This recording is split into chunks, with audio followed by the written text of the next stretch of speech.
देखिए कमिश्नर साहेबांना फक्त एक प्रश्न विचारण्यासाठी आलो होतो की या शहरामध्ये दोन वेगवेगळे कायदे आहे का, की एक आमच्यासाठी वेगळा कायदा आहे की ज्याच्यामध्ये रात्री 3 वाजता आपली पोलीस फोर्स तयार करून आपलं सगळं अतिक्रमण विभागाच्या अधिकाऱ्यांना बोलवून सकाळी 5:30-6 वाजता हे सगळं डेमॉलिशन करून टाकू.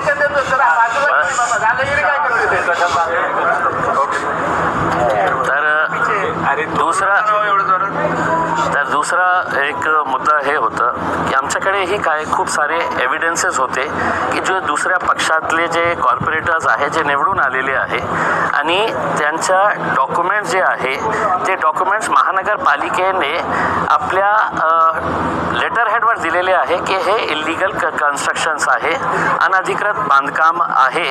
आणि एका केसमध्ये तर त्यांनी इलेक्शन डिपार्टमेंटलाही पाठवलेले आहे की हे नाल्यावर तयार करण्यात आलेलं आहे, हे 3 मजला जे बिल्डिंग आहे ते अनधिकृत आहे आणि आता तुम्हाला यांच्या बाबतीत काय निर्णय घ्यायचा आहे ते इलेक्शन विभागाला. प्रश्न हे उपस्थित होतो की हे जे आज नारेगावमध्ये जे बिल्डिंग पाडण्यात आलेली आहे काय या शहरासाठी एक सिक्युरिटी थ्रेट होतं का, की काही मोठा घातपात होणार होता म्हणून रात्री हे काढण्यात आलं. आणि हे दुसरे जे कॉर्पोरेटर जे सत्ताधारी पक्षातले आहे त्यांचं सगळं एव्हिडन्स असल्यानंतरही 30 मार्च 2026ला हे ऑर्डर पास करण्यात आलेलं आहे. मार्च, एप्रिल, मेचा अर्धा महिना गेलेला आहे. मग यांना का सवलत देण्यात येत आहे, कुणाच्या दबावाखाली हे काम करत आहे. आता नवीन कमिशनर साहेब आलेले आहे, यंग आहे आणि त्यांचा ट्रॅक रेकॉर्डही आम्ही माहीत केलेला आहे की कोल्हापूरमध्ये त्यांनी खूप चांगलं काम केलेलं आहे.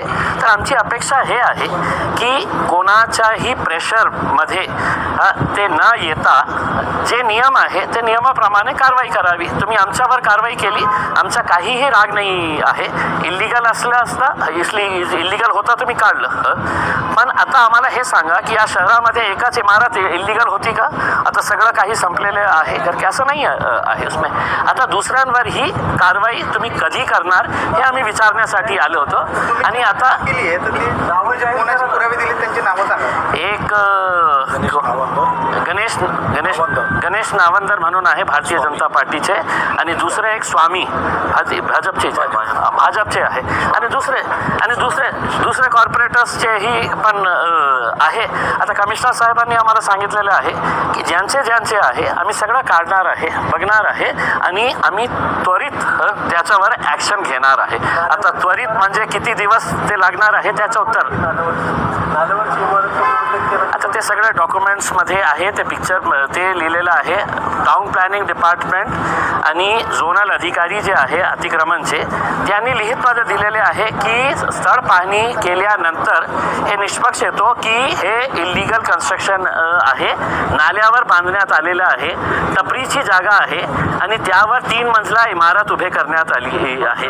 आणि जेव्हा तिथे कारवाई करण्यासाठी लोक जात होते तर 2 नेते आहे या शहरातले ते त्यांना फोन करून परत पाठवायचे अशी तक्रार आलेली आहे. आम्ही त्यांना सांगितलेले आहे की नेत्यांच्या बोलण्यावर तर चालणार नाही ना शहर, जे नियम आहे त्या नियमाप्रमाणे चालणार आहे म्हणून त्यांनी आम्हाला आश्वासन तर दिले आहे. त्या पद्धतीने नारेगावची कारवाई तात्काळ झाली, त्या पद्धतीने तात्काळ कारवाई इकडे संबंधितातून तक्रार केल्यानंतर होईल का?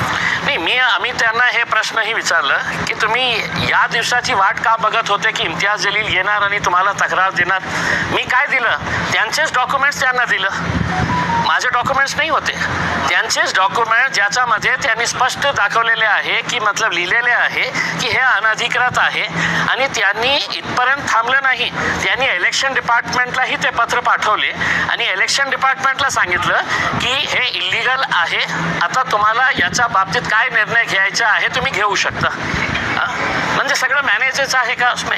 हे अतिक्रमण काढणार नाही, इलेक्शन कमिशन त्याच्या बाबतीत काही निर्णय घेणार नाही आणि सगळं नियम जे आहे ते आमच्यासाठी लागू आहे हे तर होणार नाही ना. रात्री मनजित पटेल यांच्या घराकडे गेले होते नारेगावमध्ये, तिथे तुम्ही काहीच नागरिकांना आवाहन केलं होतं की त्याच्यामध्ये तुम्ही त्यांचं घर पुन्हा बनवून देणार आणि नगरसेवक करणार, तर याच्यावर पालकमंत्री म्हणाले की त्यांच्यावर हे वक्तव्य केल्याप्रकारे गुन्हा दाखल करावा.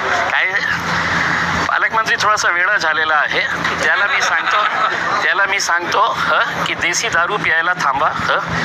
अंग्रेजी दारू घ्या दररोज, नाही तर खूप ऊन आहे. बडबड करण्याची एक मर्यादा असते. थोडासा त्यांनी संयम बाळगावा.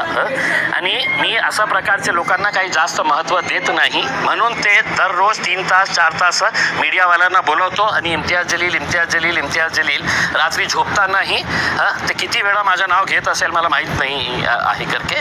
आणि पोलीस सक्षम आहे.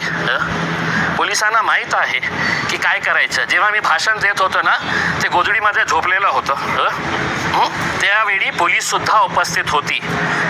पोलिसांना माहीत आहे मी काय बोललेलो आहे, आणि त्यांना असं वाटत असेल मी काही अचूक बोललेलं आहे तर त्यांनी ते जे कारवाई करायची आहे ते करतील ना. तुम्ही काही एक्सपर्ट नाही आहे, तुम्ही काही पोलीस अधिकारी नाही आहे, तुम्ही काही लॉयर नाही आहे. तुम्ही या शहरातला लुटून खाणारे एक भ्रष्ट नेता आहे फक्त. पुढे ते म्हणाले की उद्या कॅबिनेट आहे. या सगळ्या प्रकरणामध्ये इम्तियाज जलील यांना सह आरोपी करा या संदर्भात मी मुख्यमंत्र्यांना पत्र देणार आहे, त्यांच्याशी चर्चा करणार. मला अर्बन टेररिस्ट असा तुमचा उल्लेख त्यांनी केला. फक्त अर्बन टेररिस्ट नाही केलं त्यांनी मला काय जिहादी, अर्बन टेररिस्ट, निजामाची औलाद. मी त्यांना फक्त एक हे बोलतो की टेररिस्टची स्पेलिंग त्यांनी लिहून दाखवावी. मला टेररिस्ट जे शब्द आहे ना त्याची स्पेलिंग त्यांनी लिहून दाखवा. हे माझ्या शहराच्या जिल्ह्याचा दुर्दैव आहे की अशा प्रकारचा पालकमंत्री आम्हाला लाभला आहे. ज्यांनी काय काम केलं मागच्या इतक्या वर्षामध्ये, तर फक्त लुटून खाण्याचं काम केलं त्यांनी. आणि आता उद्या कॅबिनेट मीटिंग आहे, तुम्ही माझ्या बाबतीत तर मागणी करा. हे मागणी पण करा की इम्तियाज जलीलने माझ्या बाबतीत जे आरोप केलेले आहे की कशा प्रकारे मी विट्स हॉटेल आपल्या मुलाच्या नावावर करून घेतली, SC समाजातली गोरगरिबांची जे जमीन होती वर्ग 2ची ते माझ्या मुलाच्या नावावर काळी मोल भावामध्ये कशा घेतली. तिसरा म्हणजे जे शेंद्रामध्ये जे रिझर्व्ह प्लॉट होता ट्रक टर्मिनसचा, ते स्वतः आपल्या मुलाच्या नावावर सगळं नियम धाब्यावर ठेवून ते कशा आपल्या नावावर करून घेतली. जे डिस्ट्रिक्ट कोर्टच्या समोर एक मोठा प्रकल्प उभे राहत आहे, कोट्यवधी रुपयाची जागा आहे, कशा प्रकारे त्यांनी काळीबोल भावामध्ये ते आपल्या नावावर करून घेतलेली आहे. माझी विनंती या माणसाला हे आहे की उद्या कॅबिनेटमध्ये माझ्या विरोधात जे तुम्ही तक्रार करणार आहे करा, पण मुख्यमंत्र्यांना हे पण आवर्जून सांगा की या माणसाने माझ्या विरोधात खूप माझा नुकसान केलेलं आहे, माझा इमेज खूप बर्बाद झालेली आहे. तुम्ही एक उच्चस्तरीय इन्क्वायरी लावा जे आरोप मी केलेले आहे. आणि ते तसं त्यांनी केलं तर मला विश्वास आहे की येणाऱ्या 2-3 महिन्यामध्ये ते हर्सुल जेलमध्ये आपल्याला मिळतील. सर हेच मुख्य या संपूर्ण